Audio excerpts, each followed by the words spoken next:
bonjour Daphna. Bonjour. Merci d'accepter de venir témoigner sur votre parcours d'entrepreneur. Donc alors d'où vient ce joli prénom? Daphna, c'est un prénom hébreu. Hébreu, d'accord. Et donc, alors vous êtes entrepreneur depuis 5 ans et la spécificité, c'est que vous êtes dans un domaine social et solidaire. Donc, alors qu'est-ce qui vous a amené donc à créer une entreprise alors que vous étiez précédemment plutôt dans un monde peut-être associatif, donc alors c'était vraiment l'inconnu pour vous? Oui, moi je ne connaissais pas du tout cet univers et puis ça peut paraître un peu paradoxal parce que j'étais dans la fonction publique, j'étais fonctionnaire.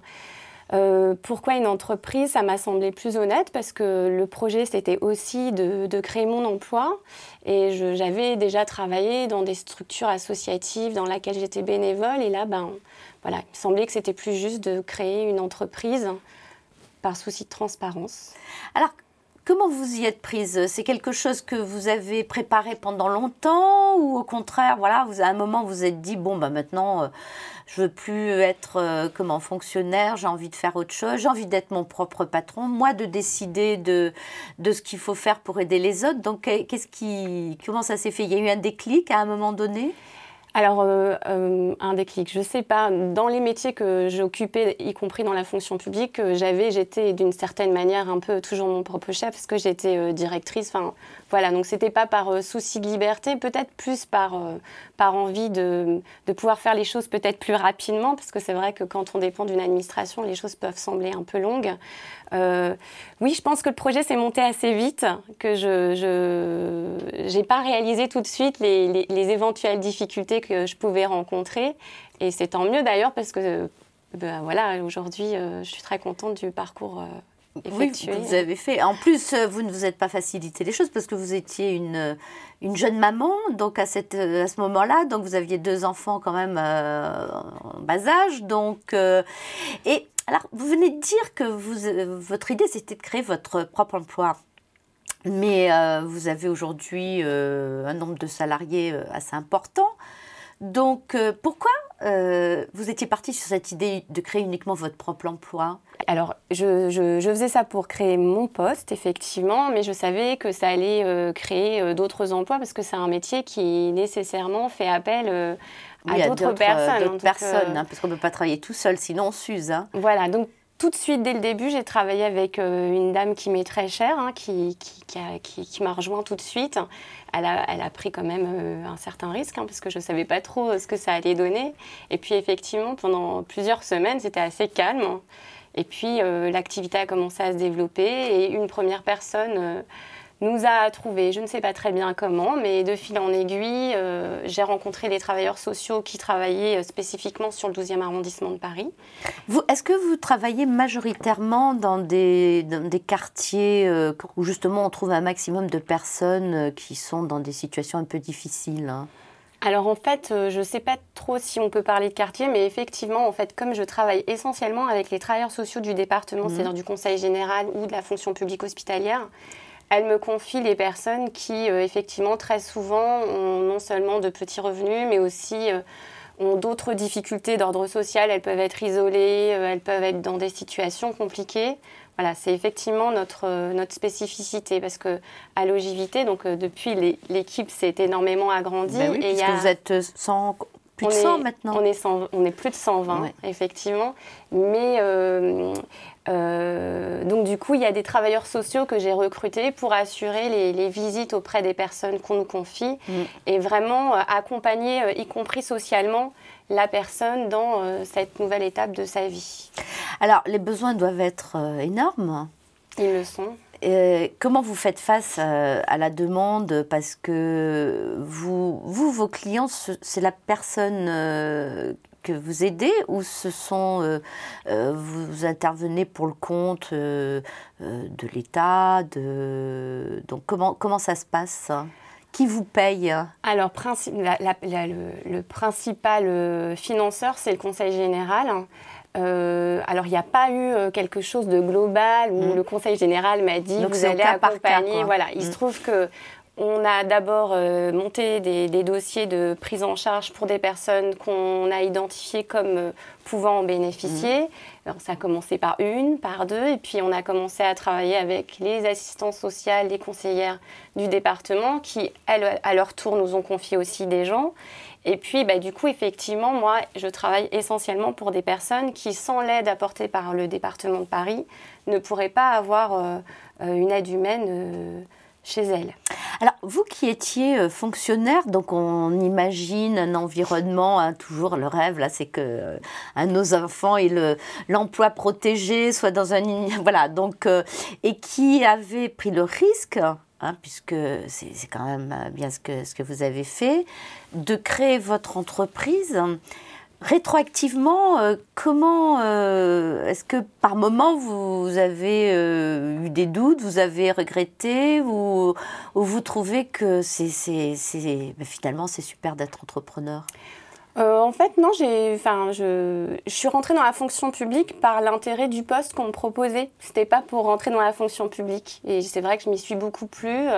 Contrairement aux idées qu'on peut avoir, je trouve que en tout cas là où j'ai été amenée à travailler, c'était très dynamique avec des gens qui avaient vraiment à cœur la notion de service public. Je pense qu'ils m'ont vraiment bien transmis ça.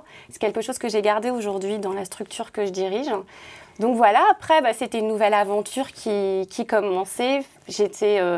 J'étais extrêmement portée par ma famille, mon mari, voilà, vous avez trouvé le soutien. Ils ne vous ont pas dit, oh là là, tu ne vas pas quitter ce poste pour créer ton entreprise et risquer de te retrouver. Voilà, donc, alors, il faut savoir quand même que dans la fonction publique, on peut partir en dispo et que du coup, j'ai bénéficié de cette mise en dispo. Donc, j'aurais pu revenir. Après, quand on goûte... Parce que vous êtes jeune, mais bon, c'est vrai que parfois, je dirais, on a beaucoup de fonctionnaires qui envisagent la création d'entreprises quand ils se trouvent à la retraite relativement jeunes. Donc vous c'était une démarche volontaire, c'était pas parce que vous arriviez au terme de votre carrière que... Non, voilà. non. Alors, la vie d'entrepreneur, en fait, vous l'avez apprise sur le terrain? Comment vous vous êtes formé? Comment vous êtes fait accompagner? Non, je dois dire que je l'ai fait très candidement. En fait, sur la partie prendre soin des gens, accompagner les personnes, trouver des situations pour elles, recruter le personnel, c'était des choses que je savais faire déjà. Je dois dire qu'il y avait un monde tout à fait nouveau pour moi. C'était la comptabilité, la gestion... Voilà, toute cette partie-là, je n'y étais absolument pas préparée. Je l'ai beaucoup négligée. Je me suis fait très peur. Et puis, comme de toute façon, à un moment donné, il faut prendre ses responsabilités. Vous avez fait ce qu'il fallait. J'ai fait ce qu'il faut pour que... Et puis, j'étais très, très bien entourée. Voilà. J'ai toujours eu des gens de la bienveillance autour de moi, que ce soit de la part de personnes qui avaient les compétences d'avocate, de personnes qui étaient experts comptables, qui, dans un premier temps, alors que je n'avais pas du tout les moyens de financer qui tout ont ça, donc vous ont donné du conseil gratuit des proches, et de qualité. Alors, donc aujourd'hui, qu'est-ce que vous aimez le plus? Donc, justement, être sur le terrain. Vous avez structuré la société justement pour vous permettre encore d'aller sur le terrain. Comment vous êtes organisé? Alors oui, c'est nécessairement, je l'ai structuré, peut-être pas encore assez parce qu'on reste encore très jeune. Ça a été très difficile pour moi de me dire que je ne pouvais plus assurer les visites à domicile auprès des personnes. J'ai trouvé un compromis. Très souvent, c'est moi qui renseigne les gens déjà par téléphone ou qui rappelle les personnes. Et puis sur les situations les plus délicates où les personnes sont vraiment... très, très en souffrance ou très, très vulnérables, à ce moment-là, je me mets référente de ces personnes-là pour rester en lien avec la réalité. Garder le contrôle de ce qui se passe. Après, l'OJVT, ça reste une petite structure. Les aides à domicile, quand elles viennent nous voir, pour le moment, on va changer le loco, mais pour le moment, c'est vraiment tout petit. Elles passent la tête, elles me disent est-ce que je peux venir vous voir? Est-ce que je peux vous parler? Enfin, je reste très, très disponible pour les personnes qui travaillent avec moi. Je pense que c'est aussi... Et donc, votre fierté, c'est justement ces contrats d'en avoir le plus possible en CDI à temps plein. Bah oui, effectivement, pour moi, œuvrant dans un secteur social auprès de personnes en situation fragile, c'était pas possible de faire ça pour les personnes que j'accompagne et de ne pas prendre soin de l'équipe de salariés. Donc effectivement, la difficulté dans ce secteur-là, c'est la paupérisation dû à des temps partiels qui ne sont pas choisis, etc. Donc moi, j'ai pris des engagements vis-à-vis des dames qui sont venues au fur et à mesure rejoindre l'équipe en leur disant, écoutez, pour le moment, effectivement, je n'ai pas beaucoup de travail. Donc on va commencer par un temps partiel, mais je vous promets que dès que je peux et à hauteur de ce que vous souhaitez, je vous proposerai... ce que vous avez fait. Ce que j'ai fait. Alors pourquoi dites-vous dame? Vous n'avez pas d'homme qui se propose pour les services à la personne? Est-ce que ça reste encore prendre soin des autres, une vocation essentiellement féminine? Alors, on a 3 hommes sur un peu plus de 120 personnes et ces 3 hommes sont avec nous au bureau. Ils ne sont pas Comment vous auxiliaires de vie. l'expliquez? Alors, on a eu quelques hommes qui se sont présentés lors de séances de recrutement. Il se trouve que, voilà, pour diverses raisons, on les a pas gardés, on les a pas sélectionnés. Je pense que, je sais pas, je pense que la femme, alors je ne voudrais pas rentrer dans des clichés, mais j'ai le sentiment que prendre soin des autres, c'est quelque chose qu'on porte en nous pour beaucoup d'entre nous. Et que je ne dis pas que c'est naturel, parce que elles ont besoin de formation, oui, elles ont besoin de... Mais j'ai l'impression que l'intention, la générosité... Elles le portent en elles, en tout cas les personnes qui travaillent avec moi. Et il se trouve que ça a été jusqu'à maintenant que des femmes. Alors, quel est votre rapport à l'argent? Vous qui avez créé une entreprise, disons-le, sociale, solidaire, je pense que quelque part, c'était pas évident pour vous ce rapport à l'argent. Donc comment ça se passe? C'est pas une question facile, ça. Ça a été terrible parce que, en fait, j'arrivais pas à lancer. Effectivement, il y a le conseil général qui règle la plus grosse part de la facture, mais les personnes ont aussi, en fonction de leurs revenus, un taux de participation concernant nos interventions et j'arrivais pas du tout à relancer les gens. Parler d'argent avec eux, c'était terrible. Enfin voilà, c'était difficile jusqu'au moment où en fait, je l'avais tellement pas fait que je n'avais pas de quoi régler les salaires. Donc quand je vous disais que ça fait partie voilà, donc quand j'ai compris ça, que je mettais à cause de ça, je mettais en péril, non seulement l'entreprise mais les gens quoi, et qu'ils comptaient sur moi pour leur loyer, leur vie du quotidien. Je me suis dit que là, il va falloir que je me fasse violence.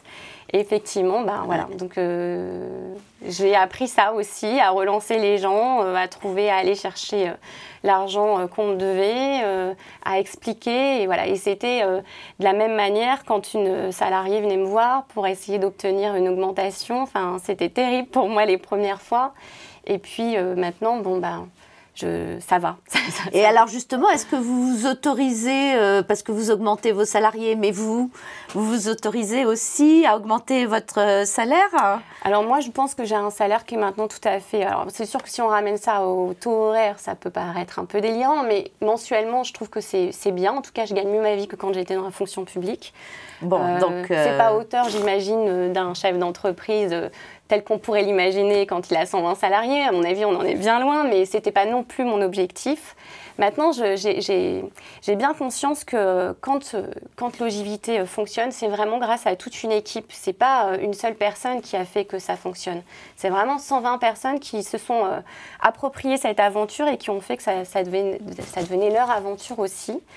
Et donc, je leur ai dit qu'à chaque fois que j'arrivais non seulement à équilibrer les comptes, mais en plus à dégager une petite marge, il y aurait forcément un tiers de cette marge-là qui serait redistribuée sous forme de prime. Les 2 tiers restants dans la structure pour essayer d'avoir une trésorerie. Non, c'est surtout notre trésorerie. Voilà. Et donc, ça fait maintenant 3 ans qu'effectivement, à la fin, on fait les comptes et que je peux distribuer des primes aux salariés qui sont les plus investis et les plus méritantes. Alors, quel est votre rêve, en fait, aujourd'hui, par rapport à cette entreprise? Vous avez envie de développer des nouveaux services, donc vous rêvez de quelque chose. Je le vois bien aux petites étoiles qu'il y a dans vos yeux. Je ne sais pas, moi, des fois, j'ai l'impression que le rêve, il se passe maintenant. C'est tellement incroyable, en réalité, que moi, j'ai pu contribuer à la réalisation de cette structure. Moi, j'ai l'impression que c'est déjà le rêve, même si c'est compliqué, même si, bien sûr, toutes les personnes qui ont monté une structure, vous le disent, hein, c'est effectivement beaucoup de stress, des moments où je me demande si ça va aller, si voilà. Mais je crois que c'est déjà le rêve en fait. Même si c'est difficile, l'aventure est incroyable, quoi. Alors des projets, oui, je pense qu'on en a plein. Développer d'autres services, non, parce que vraiment la spécificité et ce que je veux qu'on continue à faire à Logivité, c'est de s'occuper des personnes les plus fragiles dans le cadre de la réalisation des gestes essentiels de la vie quotidienne. Par contre, il a fallu inventer et réfléchir à d'autres projets. On parlait de la formation, on parle beaucoup de la formation dans ce secteur-là. Là, effectivement, j'ai monté une nouvelle entreprise qui s'occupe spécifiquement de la formation des auxiliaires de vie amenés à intervenir auprès de ce public-là. Alors, on dit que les entreprises de demain sont les entreprises qui innovent. Vous avez l'impression d'innover. Par exemple, cette société de formation dont vous parlez, est-ce que pour vous, justement, c'est une forme d'innovation Non, je pense que la structure de formation n'a rien d'innovant, si ce n'est que la qualité des personnes qui réalisent les formations est très bonne et qu'à mon avis, ceux qui auront affaire à nous seront tout à fait ravis de nous voir intervenir auprès de leur auxiliaire de vie. Je crois que là où on innove, c'est quand on travaille pour Logivité et que malgré le nombre important des personnes qu'on accompagne, parce qu'on maintenant on accompagne plus de 500 personnes quotidiennement, malgré ce nombre important, on continue à être dans une relation individuelle, dans un projet singulier, on continue à connaître les gens, les personnes ne sont pas perdues dans l'anonymat. C'est ça qui, à mon avis, même si ça n'a rien de révolutionnaire, est innovant et important pour les personnes qui vivent de telles situations.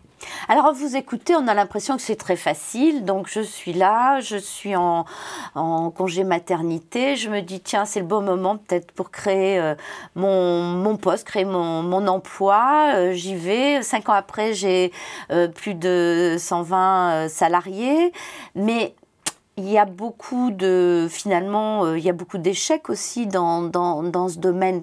Comment expliquez-vous votre réussite jusqu'à ce jour? Parce qu'on est bien d'accord, la réussite n'est pas acquise et c'est en se remettant en cause tous les jours qu'on se maintient et qu'on... Alors, par rapport justement à maintenant ce recul que vous avez, qu'est-ce qui explique votre réussite? Alors, oui, alors effectivement, moi j'ai toujours peur que ce soit éphémère. Donc, pour moi, c'est jamais acquis et je suis toujours très vigilante et inquiète de savoir ce que ça va devenir par la suite. Moi, je pense que ce qui a fait que le projet a réussi jusqu'à présent, c'est que j'étais vraiment animée par un projet qui n'était pas... vous voyez, dans le secteur du service à la personne, on a pensé, beaucoup de gens ont pensé que c'était l'Eldorado, voilà, que c'était ce qu'il fallait faire.